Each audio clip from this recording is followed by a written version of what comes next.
Crossing your arms is the next no-no. And it's always a sign of defense or resistance. Now, people cross their arms for numerous reasons, and they can cross their arms with a smile on their face. Now, subconsciously, that person will still be resisting something in what was said or heard or interpreted. Now, it can also mean that the person is cold. Please work with the environment as well. But most, 99% of the time, it is a sign of defense or resistance. Now, some people may also interpret it as a sign of egotism. I've never actually ever seen that, but it can happen, or it can be interpreted that way. Always try to keep your arms open and never cross your body. Now, the same as holding something in front of you, it's forming a barrier. Now, that's what it does. When you cross your arms, you're forming a barrier in front of you. Whether you're doing this, as I've seen some ladies do, or you're just holding your arms in front of you, it's forming a barrier of distrust. Always remember, try to keep your arms open and at your side. No, don't walk like a robot. The next one is, of course, displaying a sluggish posture. Now, what's a sluggish posture? Now, that's slumped shoulders and feeling a little bit dejected. Now, when you're in an environment bustling with people and your posture becomes an immediate telltale sign of your confidence as well as your composure. Your stance literally makes a stand for you. It delivers a clear message about how you should be treated. It can make a huge difference in the way strangers respond to you. If you sit on the wall of a fountain and you slump your shoulders forward and look down, people will automatically think that you've been hurt. Not physically, you've been hurt emotionally. People will think possibly it might be best if we stay away from this person. But it can and it will make a huge difference in the way strangers respond to you. Please place your feet at a comfortable distance apart and keep your shoulders pulled back, your head up, and greet people with a direct eye contact. And always remember, a firm handshake. When you're doing presentations, always make eye contact. Make sure that you also let the other person speak first. This is vital inside a presentation. Make sure that you have direct eye contact, and if you shake their hand, make it a firm handshake. Scratching at the back of your head or on your neck. Now, this is done by politicians, as you can see with one of the slides here. It's a typical sign of doubt or uncertainty.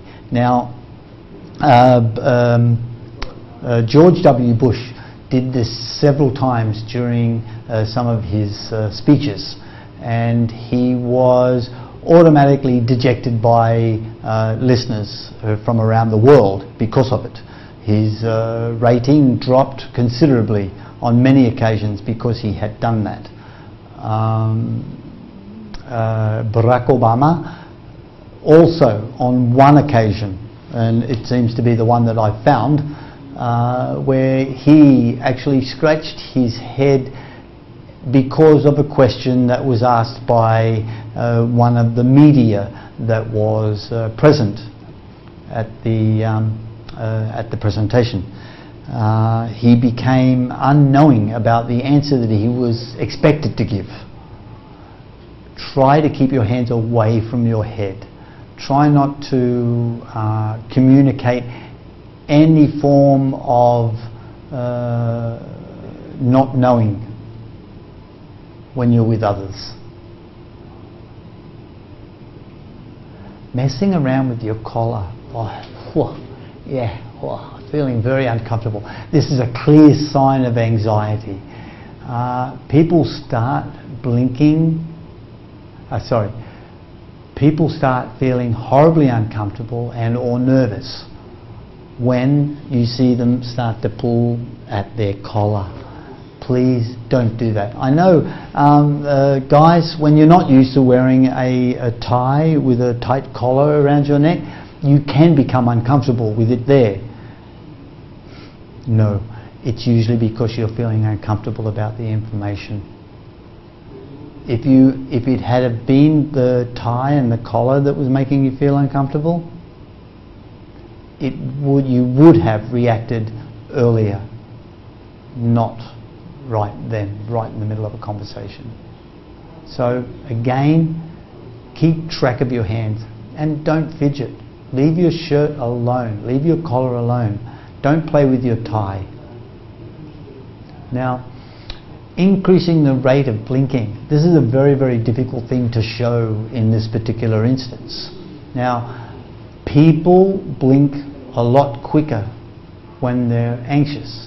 It is directly related to the increase in heart rate when they get nervous. Most people try to make eye contact, but in making eye contact, their heartbeat increases in anxiety and their blink rate also increases.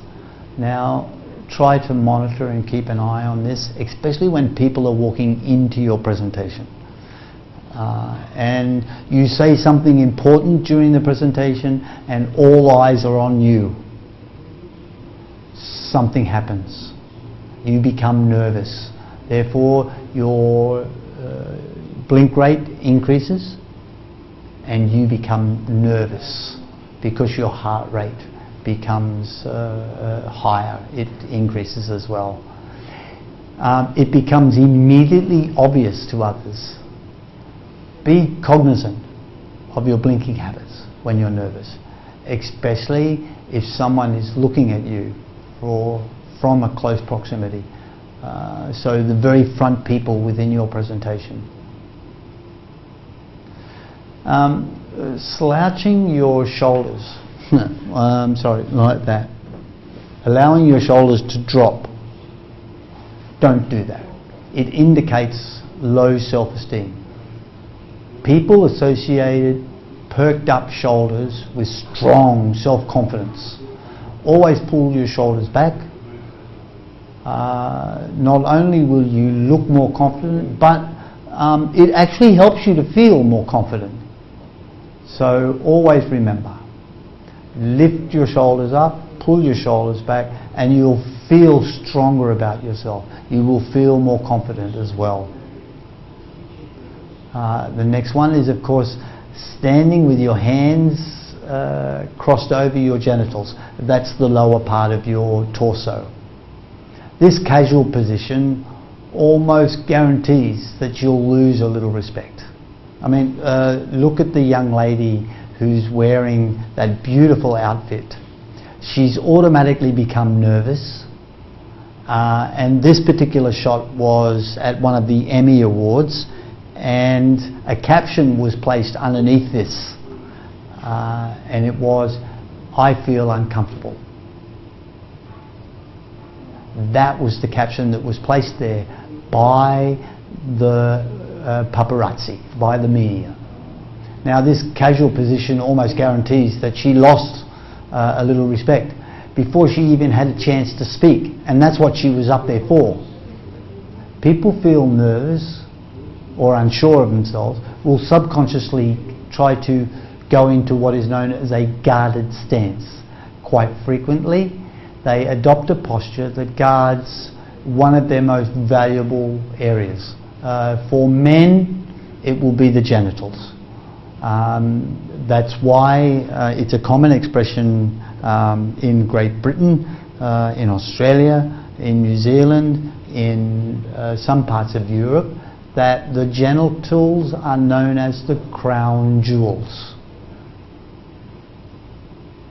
Now, men tend to put their hands in front of that to protect it. This stance pushes your shoulders forward and makes your body,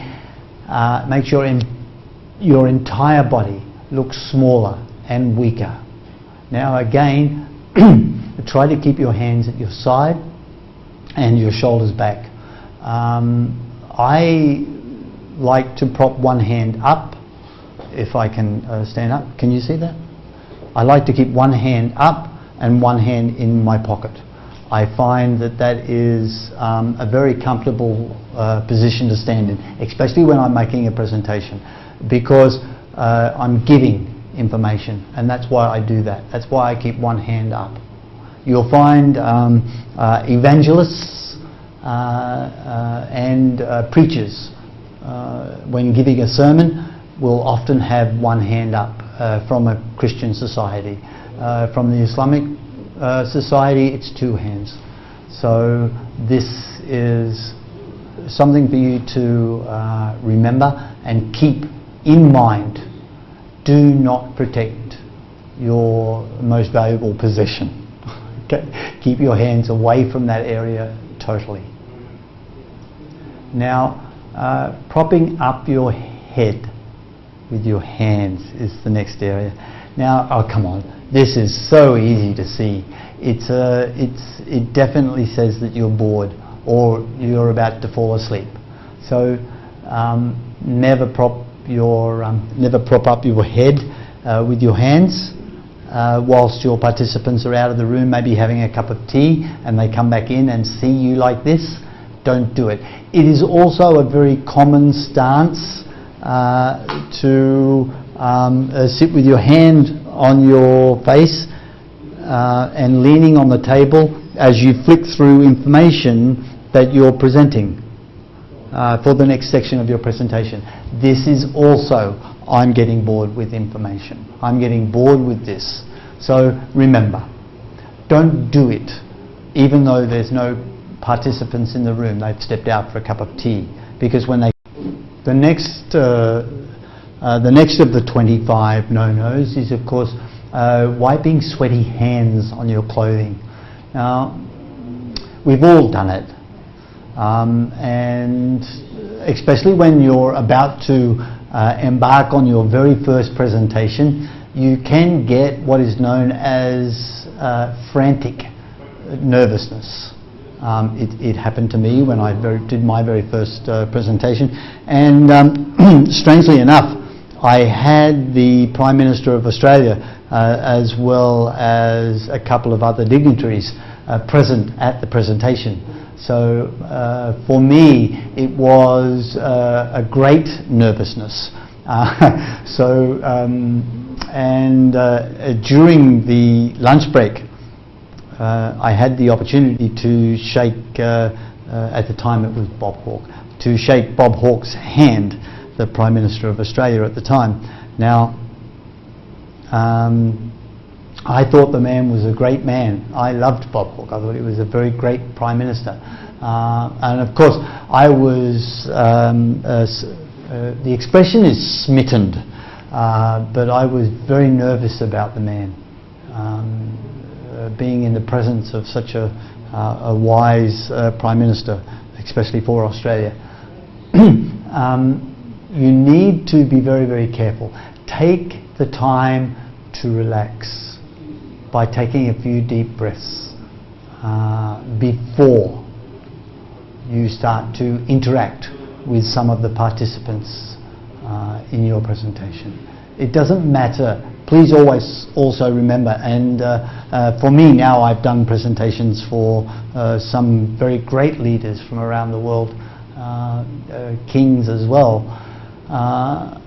I remember, the one thing that I remember most of all is we're all human beings, and none of us are more than that when we're together. And please remember that even a king or a prime minister thinks like a little boy or a little girl at times of personal communication. when you personally interact with these people, please remember that they're in the particular area that you're doing your presentation, you are more knowledgeable, and they have come to see what it is that you can share with them. So always remember that. Respect the position that they're in, but also relax and remember that they're a human being just like you. So take a few deep breaths and try to relax, and then interact with the participants that you're doing the presentation for. The next of the 25 no-nos is sitting on the edge of your chair. Now, this is often yourself when you find yourself in a situation of prepared readiness. I need to be able to stand up very, very quickly.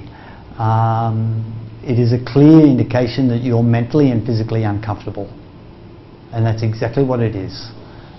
It's an apprehensive stance, and it can also make the people around you feel uncomfortable as well.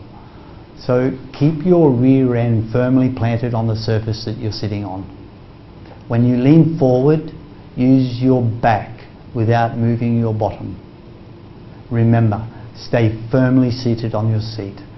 Move your back forwards and backwards. Okay? Don't move to the front of your seat. It can indicate that you want to get out quickly. Alright? It is a mental and physical uncomfortableness. The next is using your hands to fidget with small objects.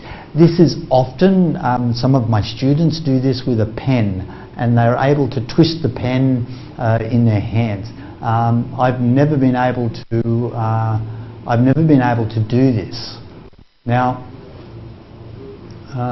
this is another sign of anxiety, or they're not 100% interested in what it is that you're presenting.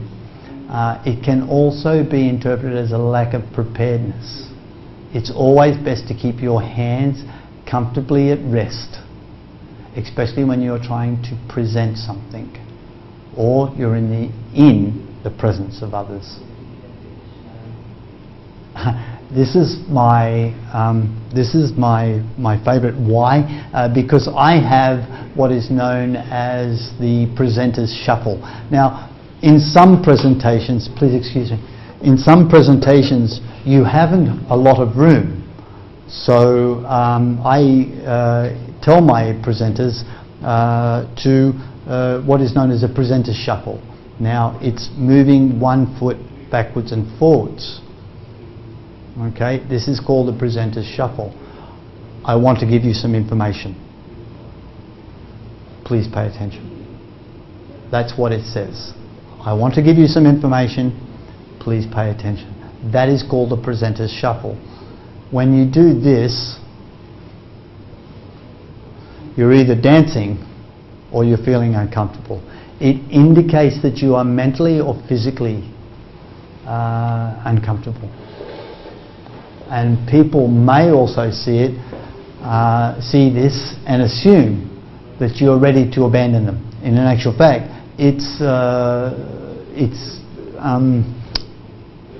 a nervousness, an uneasiness standing where you are.